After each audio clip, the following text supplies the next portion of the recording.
नमस्कार, स्वागत आहे तुम्हा सर्वांचं मनीस रेसिपी या कुकिंग चॅनलमध्ये। आजची रेसिपी खूप छान बनणार आहे, खूप मस्त बनणार आहे आणि खूप छान मी तुम्हाला इथे लच्छा पराठा आणि त्यासोबत मी खीमा कसा बनवायचा ते आज इथे या व्हिडिओमध्ये दाखवणार आहे। तर खूप मस्त रेसिपी आहे ते घरच्या साहित्यामध्ये खीमा एकदम मस्त बनवून तयार होतो। थोडीशी वेगळी मसाल्याची पद्धत आहे, नक्की बघा। तर लच्छे पराठे हे पण तुम्ही गव्हाच्या पिठाचे मी इथे दाखवणार आहे। तर एकदम मस्त झालेलं आहे। रेसिपी चालू करण्याच्या पूर्वी चॅनलला सबस्क्राइब केलं नसेल तर लाल बटन दाबून लवकर सबस्क्राइब करा आणि सोबतच बेलच्या आयकॉनला प्रेस करा। तर आता आपण बघणार आहोत खीम्याच्या मसाल्याची तयारी। तर आता सगळ्यात पहिले मी इथे कांदे इथे तळून घेणार आहे। भाजून बोलले, कांदे मी इथे आहे जे तळून घेणार आहे, जसे आपण बिर्याणीसाठी तळतो त्या प्रकारचे। तर आता इथे पतले पतले स्लाइस जुलियन शेपमध्ये कांदा कट करून घेतलेला आहे। त्याला आता ब्राऊन रंगाचं हुस्तर आपल्याला इथे फ्राय करून घ्यायचं आहे। हे ब्राऊन रंगाचं हुस्तर शेवटी जेव्हा कांदा ब्राऊन व्हायला येतो ना, तेव्हा 1 सेकंदात जळून जातो। तोपर्यंत आपण दुसरं काहीतरी काम करत बसलेलं असतो, त्यामुळे कांद्यावर लक्ष ठेवायचं। माझं जळता थोडासा झाला पण वाचला। त्यानंतर आता खोबरं पण मी इथे बघू शकता एकदम ब्राऊन रंगाचं असं भाजून ते कांद्यातच तिथे तळलेला टाकून दिलेला आहे। आता ही जी पेस्ट आहे ती अद्रक लसूणची आहे। यामध्ये तुम्हाला मसाला दिसत असेल तर हो, त्याआधी त्यामध्ये मी सुक्का मसाला बिर्याणीचा घरीच तयार करत असते, तो करून ठेवला होता आणि मग त्यामध्येच अद्रक लसूण फिरवून घेतलेलं होतं। आणि हा बिर्याणीचा मसाला तुम्ही बघू शकता, होममेड बिर्याणी मसाला माझा, कशात पण टाका, पण बिर्याणी ह्या मसाल्याशिवाय माझी बनत नाही। हा माझा सिक्रेट मसाला आहे, तो मी बनवून ठेवला होता संपला म्हणून। आणि त्यातच आता मिक्सरमध्ये तळलेला कांदा, अद्रक लसूण होतं ते आणि खोबरं सोबत थोडंसं बिर्याणी मसाला करून ते वाटून ठेवलेलं आहे। वाटण सोबतच खीमा इथे अर्धा किलो घेतलेला आहे। पाव किलो, अर्धा किलो, 1 किलो जेवढा तुम्हाला बनवायचा आहे तेवढा तुम्ही घेऊ शकता। त्याला धुवून घेतलेला आहे स्वच्छ आणि त्याला आता आपण जरासं मॅरिनेट करायला ठेवणार आहे। दही लावणार आहे थोडंसं आणि अद्रक लसूणची पेस्ट इथे टाकून द्यायची आहे। मीठ टाकायचं आहे, यासोबतच आपल्याला मीठ चवीनुसार टाकल्यानंतर हळद टाकायची आहे, थोडी जास्त टाकते आहे, नॉनव्हेज आहे म्हणून। आणि त्यानंतर आपल्याला बाकीचे मसाले मी नंतर वापरणार आहे, मिक्स करत नाही आहे तिखट वगैरे। जर ह्या वेळेला तुम्हाला तिखट बाकीचे मसाले मिक्स करायचे असेल तर तुम्ही करू शकता, पण जसं मी नेहमी प्रत्येक रेसिपीमध्ये बनते, माझ्या घरी जे छोटं बाळ आहे माझं ते तिखट खात नाही, त्यामुळे मी थोडंसं पहिले फिक्कं त्याला करत असते, नंतर तिखट, असे 2 प्रकार रोज माझ्या घरामध्ये बनत असतात। तर आता थोड्या वेळाला इथे लावून घेतलेलं आहे मॅरिनेट करायला। ॲक्च्युली आज मला टाईम नाही आहे, लवकर बनवायचं आहे। 10-15 मिनटं तुम्ही मॅरिनेट करू शकता आणि नाही केलं तरी पण चालतं। खीम्याला आता थोडंसं दही वगैरे सगळं लावून घेतल्यानंतर कुकरमध्ये टाकून थोडं पाणी टाकलेलं आहे, अर्धा एक पाऊण ग्लास, कारण नंतर त्याला ॲटोमॅटिकच पाणी सुटतं जेव्हा आपण आता हा कुकरमध्ये करते, नॉर्मल हा कढईमध्ये शिजतो, पण मला अर्जंट आहे आणि नेहमी मी पटकन 1 शिट्टी काढून घेत असते, कारण बाळाचं पोट वगैरे दुखण्याची मला भीती वाटते, त्यामुळे फक्त 2च शिट्ट्या खीम्याच्या करून घेणार आहे। आता ही कणिक जी मळलेली तुम्हाला दिसते आहे ती आहे गहू 1 वाटी आणि अर्धा वाटी मैदा थोडासा आज टाकलेला आहे। शक्यतो मी मैदा वापरत नाही, रोजचेच असे मी लच्छे पराठे जे आहे ते मुलांना करून देत असते। डेली माझ्याकडे एखादा तरी माझ्या बाळासाठी बनतोच, कारण तसा केल्यावरच तो एखाद्या वेळेस मग टेस्टी क्रिस्पी भाजल्यावर तो खातो पराठा। तर आता कुकरची शिट्टी होस तर बाकीची तयारी तर आपण करून ठेवलेली आहे मसाल्याची, त्यामुळे थोडीशी मी इथे कुकरची शिट्टी होण्याची वाट बघते आहे। किचनमध्ये काम करणं तसं दिसतं सोपं, हे सगळं पण सोपं नसतं। पाठ, पाय आणि कंबर सगळं खूप दुखतं, तर खूप मेहनत करावी लागते। त्यामुळे तुम्हाला माझे व्हिडिओज आवडत असतील तर प्लीज एक थोडंसं मोबाईलच्या बटनवरचे थम्सअपचं लाईकचं बटन असतं त्याला लाईक करत जा, तेवढंच लाईक आणि कमेंट केल्यावर थोडी खुशी होते खूप। आणि आता खीमा इथे 2 शिट्ट्या करून झालेल्या आहे आणि जी कांदा तळलेली कढई होती तीच परत मी इथे ठेवलेली आहे, म्हणजे जास्त भांडे पण भरत नाही। आता त्यामध्ये तेल टाकून द्यायचं आहे। तेल गरम झाल्यानंतर मसाला तुम्हाला दिसत असेल, तो मसाला आता मी याच्यात जो आपण वाटला होता कांदा खोबऱ्याचा तो आता इथे टाकून देणार आहे। जसं मी बोलले होते 2 वेगळे प्रकार बनवते, फिक्का आणि तिखट।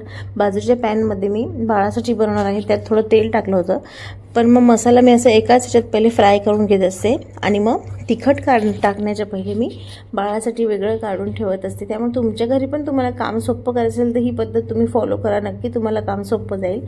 आता मसाला तर फ्राय झालेला सुद्धा सुके मसाले टाकून घेतलेले आहे, त्यामध्ये धना पावडर, गरम मसाला, हळद आणि त्यानंतर आता तिखट पण मी इथे आता चवीनुसार टाकून घेते आहे। हे सगळे मसाले आमचे घरचे बनलेले आहे आणि थोडासा आज मी बाहेरचा मालवणी मसाला वापरते आहे, खूप छान लागतो। कोणत्याही कंपनीचा, कोणत्याही ब्रँडचा तुम्ही वापरू शकता। मी डीमार्टमधून आणलेला आहे, तो चांगला निघालेला आहे, खूप तुम्ही पण मालवणी मसाला तुम्हाला जो आवडत असेल तो वापरू शकता आणि थोडंसं कच्चे मसाल्यांचं रॉ स्मेल निघून जाण्यासाठी याला एखादा 10-15 सेकंद फ्राय केलेला आहे आणि त्यानंतर आता शिजलेला जो खिमा होता तो सूप सहित मी याच्यात टाकून दिलेला आहे आणि हे सगळं पाणी नंतर तुम्हाला आटवून जातं। तुम्हाला खिमाला किती ग्रेव्ही हवी आहे किंवा किती तुम्हाला लिक्विड फॉर्ममध्ये ठेवायचं आहे ते तुमच्यावर डिपेंड आहे, पण मी शक्यतो ज्या पद्धतीने मी जो लिक्विडचं कन्सिस्टन्सी ठेवलेली आहे तेवढीच तुम्ही ठेवा, म्हणजे तो खाण्यासाठी पण चांगला लागतो।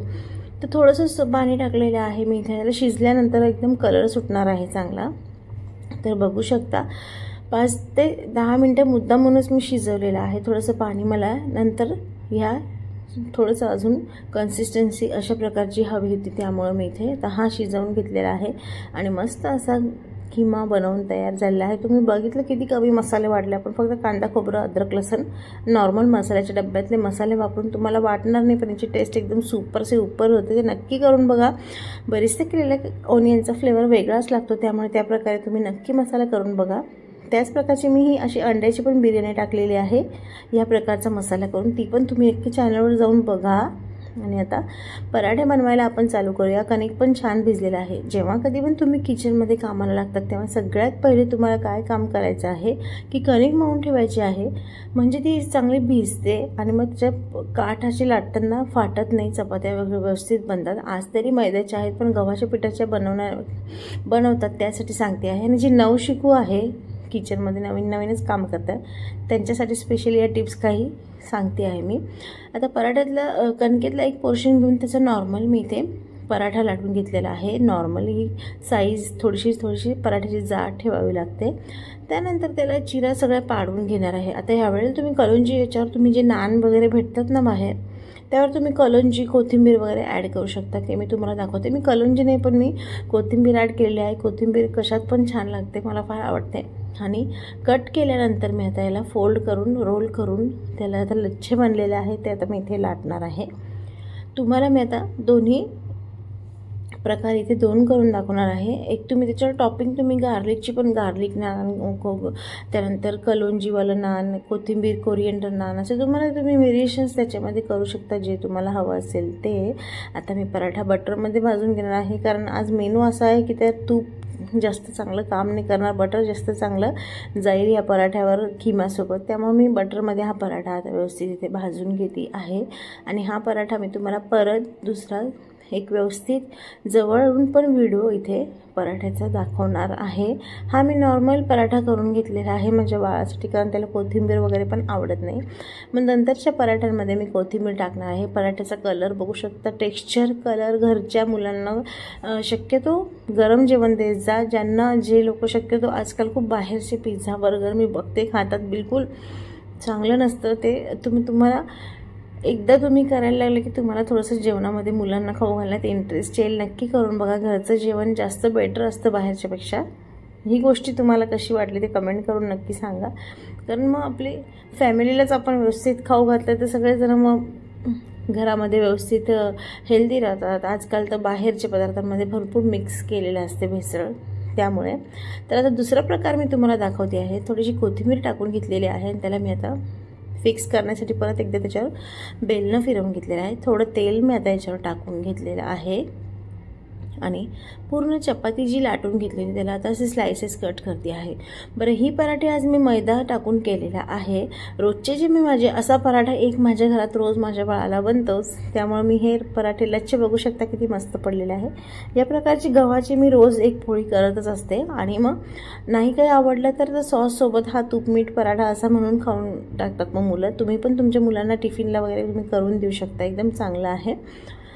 आणि आता हे लाटून मी तुम्हाला जवळून सगळा व्हिडिओ परत दाखवलेला आहे पराठ्याचा, आणि याच्यावर तुम्ही कलोंजी पण ॲड करू शकता जसं मी बोलले होते पहिले। आणि बटर टाकून आता मी हा पण पराठा व्यवस्थित एकदम छान असा खरपूस हुसतर शेकून घेणार आहे। आणि खिमा पण आता आपला मस्त तिकडे बनवून तयारच आहे। आता सर्वांना ॲक्च्युली वीकेंड असल्यामुळे कधी कधी लेट होतं कामाला, तसं आज पण झालेलं आहे, त्यामुळे मी स्पीडनी कुकरमध्ये पण तुम्हाला खिमा दाखवून दिलेला आहे, पटकन कसा करायचा। मसाला पण सोपा सांगितलेला आहे, कमीत कमी भाजण्याच्या गोष्टी काहीच असं जास्त त्रासदायक नाही। नक्की या प्रकारे जेवढे मी मसाले वापरले तेवढेच वापरून खिमा करून बघा, ह्याच पद्धतीने नक्की खूप छान होतो।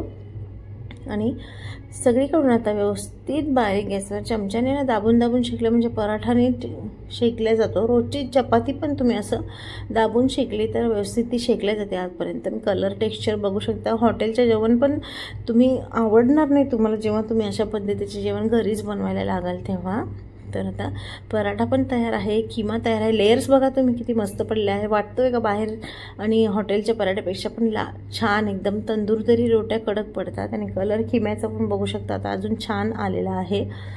तर असा मस्त गरम गरम तिखट झणझणीत असा किमा बनवून तयार आहे. चिकनचा किमा आहे, मटनचा पण तुम्ही करू शकता जे तुम्हाला आवडत असेल ते.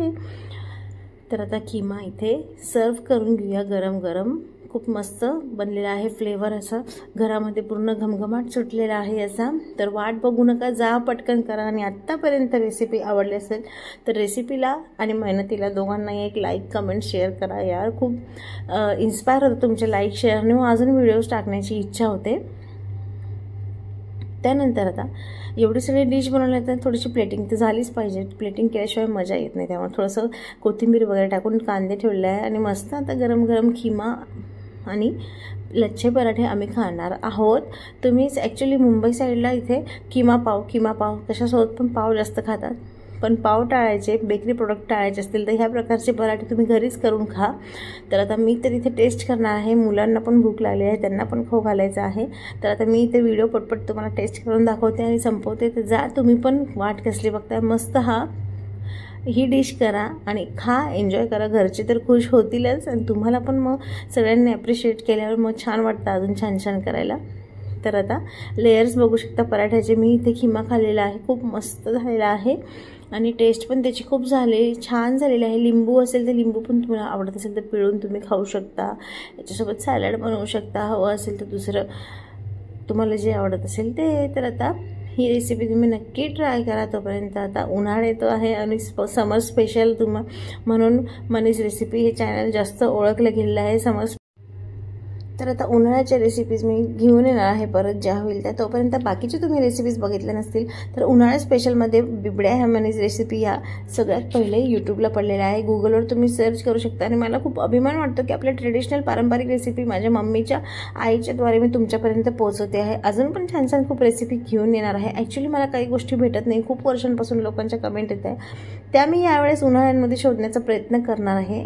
आम्ही ज्या ठिकाणी राहतो तिथे ती मिळत नाही. तर लवकरच अशा नवीन नवीन वेगळ्या पापडाच्या म्हणा, दुसऱ्या काही रेसिपी म्हणा, त्या पण घेऊन येत आहे. आणि नायलॉन साबुदाण्याची रेसिपी पण टाकलेली आहे, ती पण तुम्ही नक्की जाऊन बघा. तर भेटूया पुढच्या एक छानशा नवीन वेगळ्या अशा मस्त रेसिपीसोबत. तोपर्यंत बाय बाय.